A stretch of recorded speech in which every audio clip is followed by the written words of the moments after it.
purpose of this video is to discuss a little bit about a protective order, define what it is and when it can be used in a divorce proceeding and the advantages and sometimes disadvantages of using a protective order. So first of all, generally speaking, a protective order is an order where a judge orders an individual to stay away from another individual. In a divorce matter, when one party feels that they are being emotionally or physically threatened, they can ask the courts to intervene and actually get an order from a judge saying you are not allowed to be around that person. And obviously divorce is an emotional time. If there is any kind of physical abuse going on, of course, having a protective order is something that's very important for you to consider. And you can talk with your mediator about the processes and procedures used to get that. Most states offer a free legal clinic to prevent if there's any kind of domestic violence involved at all, then certainly you're encouraged to do that. A lot of people will ask, well, what if I'm being emotionally abused? This is an area that is a little more complicated.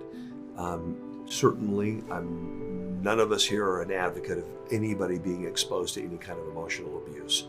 The thing you need to know about a protective order is once a protective order has been issued, it immediately is going to create an adversarial process, meaning that the law has been involved. It's going to take and tempers that were once low are likely even going to be higher.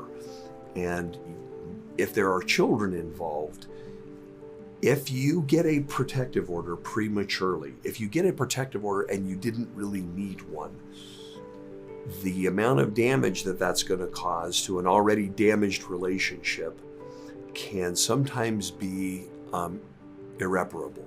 And so while we are strong advocates of anybody always getting a protective order when there is absolute abuse, physical abuse going on, if there's not, be very, very careful, because if, number one, you ask for a protective order and you don't have evidence that supports your claim, it can actually work against you in a litigated case. Judges don't like people that go get unnecessary protective orders. The second thing to be mindful of is if your protective order is inclusive of the children and your spouse is being physically, is putting your kids in any kind of physical damage or physical harm, of course you must get one. There have been many people that have used a protective order and alleged that their spouse has abused their children, and there has not been evidence of that. And the damage that it causes that individual when there's no evidence is they can lose their job, and that can follow them for a long time. As a result, many judges will actually give custody to the other parent.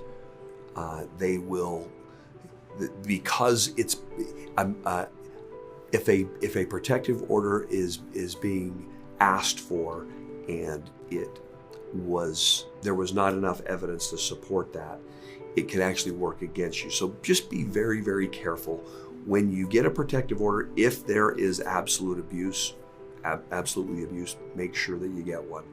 If there's not, then make sure that you are not using that method as a protective order to somehow manipulate or influence the courts to making a decision long-term about custody or something like that, because the consequences can be dire, and judges frown heavily upon that to the extent that they'll reverse custody orders and things like that. So be very careful when you use protective orders, and your mediator can help you answer questions about whether or not a protective order will be appropriate in your case.